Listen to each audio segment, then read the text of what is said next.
Bonjour les amis, nouvelle interview avec un superbe invité, Diaguely Dabo. Il joue en Angleterre et puis pour toi, t'as adoré l'interview. Moi j'ai adoré les amis. Il y a beaucoup de choses à apprendre de son parcours. Moi j'ai trouvé ça très très intéressant. Du coup écoutez bien Diaguely, c'est parti. J'ai commencé à Saint-Denis, vu que je suis originaire de là. J'ai commencé en Benjamin jusqu'en moins de 13 dans les classes inférieures. Après, je suis parti en 14 fédéraux à Sarcelles. Et l'année suivante, en 15 DH, puis 16 nationaux, j'étais surclassé. J'étais à Saint-Leu dans le 95.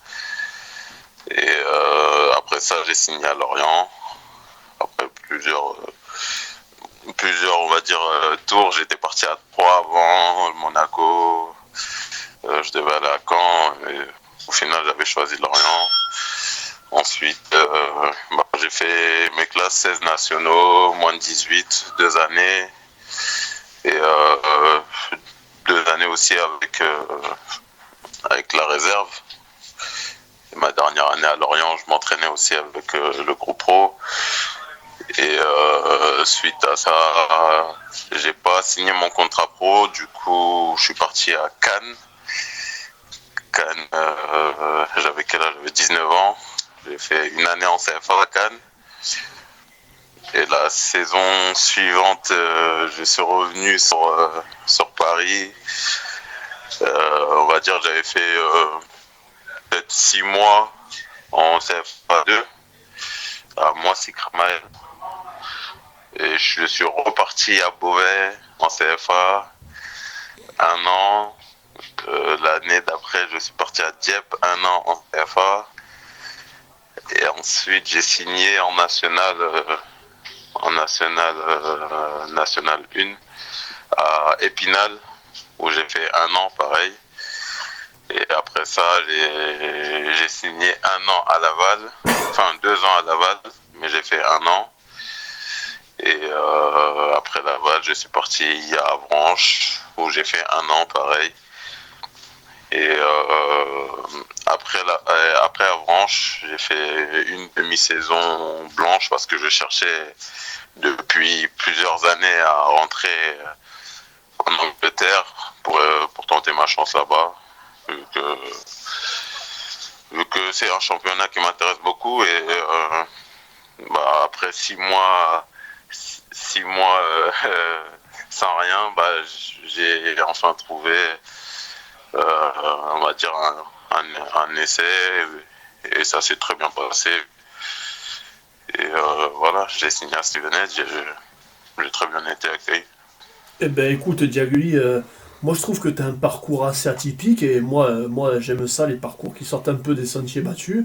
Et franchement, moi, le point de ton parcours que je trouve extrêmement impressionnant, c'est ce rebond de passer de l'US Avranches, sans club, à Stevenage, qui est au quatrième échelon anglais. Mais il faut rappeler à nos auditeurs que le quatrième échelon anglais, c'est du professionnel, c'est du très bon niveau. Toi, du coup, vu que tu as cette expérience-là, comment tu vois le niveau en quatrième division comparé à tes précédents clubs en France? Je trouve que c'est vraiment différent en fait. Parce que il y a beaucoup d'intensité, même par exemple en national, c'est un championnat où c'est très physique, où il y a beaucoup d'intensité, mais la différence c'est que en Angleterre ça s'arrête pas en fait. C'est comme ils disent le box to box, ça fait que d'attaquer, ça s'arrête pas d'attaquer. Il y a pas trop de temps fort, temps faible. Certaines équipes exploitent ce truc-là, mais la plupart des équipes que j'ai jouées jusque-là, ça s'arrête pas, ça attaque, ça attaque, ça attaque, et il faut être physique, faut avoir le coffre, quoi. Mhm. Ah, parce que pour les auditeurs qui nous écoutent et qui connaissent pas Diaguely, on est sur un profil, tu me contredis si je me trompe, mais un milieu défensif très rugueux, très bon dans les duels aériens, 1m89. Toi, franchement, moi, ce qui m'a impressionné, c'est ton bagage physique. En fait, t'es un gabarit très difficile à bouger. Du coup, les amis, n'hésitez pas à suivre Diaguely dans cette aventure à Stevenage que je trouve assez formidable de mon côté. Toi, Tu nous as parlé de ton parcours, de tes passages par exemple à l'AS Cannes. Toi, quand tu étais plus jeune, est-ce que tu étais naturellement doué ou tu étais vraiment un bosseur et tu avais envie de devenir footballeur pro? Bah, je dirais que j'avais un truc en plus par rapport à mon bagage physique, c'était que malgré que j'ai une bonne corpulence et que je sois physique, j'étais technique quand même. Et ça En a effet. souvent joué en ma faveur, ça a souvent fait la différence, que je sache faire les deux, quoi. Sache défendre avec rigueur, que je sois agressif et quand j'ai le ballon, savoir m'en sortir, savoir faire jouer l'équipe, ça joue souvent joue en ma faveur, on va dire. Après, le travail, j'ai toujours été obligé de travailler parce que j'ai toujours eu l'objectif de grimper les échelons, de jouer toujours plus haut, d'aller toujours plus loin et j'ai jamais rien lâché, même quand ça a été dur et ça aussi, ça m'a apporté beaucoup. Et on voit ça, hein, parce que il a fallu une sacrée force mentale, et ça, franchement, je te félicite pour réussir, comme on le dit, c'est ce passage en Angleterre. Franchement, moi, je trouve que t'es en train de réaliser une sacrée performance, parce que tu as réalisé 8 matchs en tout cette saison qui est pour l'instant mise de côté. Du coup, tu as quand même réussi à bien t'imposer dans ce collectif. Est-ce que ça a été dur l'adaptation au niveau de la langue ou tu t'es directement senti à l'aise avec les coéquipiers? Bah, on va dire, ça s'est fait très rapidement en fait. Les premiers jours où je suis arrivé, j'avais déjà un Français dans l'équipe Mhm. que je connaissais un peu. Et lui, enfin, je restais souvent avec lui, il me montrait comment ça fonctionnait, il me présentait un peu les joueurs, comment ça marche et tout. Et franchement, au bout de mon premier match, dès que j'ai fait mon premier match et que tout le monde a été impressionné, bah, ils m'ont vite mis à l'aise. Franchement, ils ont été très cool avec moi. Et après, au niveau de la langue, les bases, on va dire, même si ça reste un peu plus difficile que quand on s'amuse à faire les anglais avec les copains, mais ça va, ouais. Petit à petit, ça vient, c'est tranquille. Ah, c'est vrai, hein. C'est vrai, en tout cas, c'est vrai que moi je pense que tu as largement de quoi t'imposer dans cet échelon en Angleterre, parce que oui, tu l'as dit, tu as un sacré bagage physique, en plus tu mêles ça avec une assez bonne technique. Du coup, la suite logique pour toi de ta carrière, tu la vois comment, même si on sait que tu viens juste d'arriver. En parler, ça doit pas être facile, mais tu le vois comment le futur?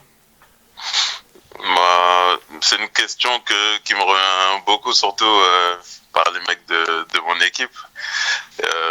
Moi, franchement, du peu que je connais de l'Angleterre, ça me plaît énormément et on va dire que j'ai fait le tour en France et essayer de gravir les échelons en Angleterre, ça fait partie de mes objectifs.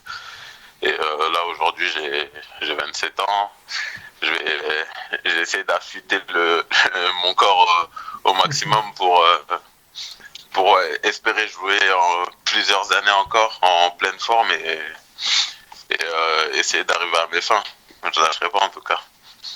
Eh bien écoutez les amis, vous avez entendu les mots de Diagoli. Nous, c'est un joueur qu'on a vraiment adoré. Franchement, prenez exemple sur lui si vous avez envie de faire une carrière dans le football parce que c'est vraiment un parcours que nous, chez nous personnellement, on adore. Du coup les amis, n'hésitez pas à suivre Diagoli, que ce soit sur ses réseaux, pendant ses matchs. N'hésitez vraiment pas et on se retrouve très très vite pour un nouveau podcast foot. Ciao, à plus. Quelle interview, les amis, c'était vraiment super sympa. Diagoli, c'est vraiment un gars vraiment cool. Et en plus, il nous fait gagner son maillot dédicacé. Donc, vous savez comment ça fonctionne. Il y a toutes les infos dans la barre de description. Donc, likez la vidéo, abonnez-vous. C'est super sympa d'avoir votre soutien. On a beaucoup de messages positifs et de retours super sympas sur les interviews de joueurs. Donc n'hésitez pas à le partager auprès de vos proches. Et nous, on se dit à très bientôt pour une autre interview foot. Salut!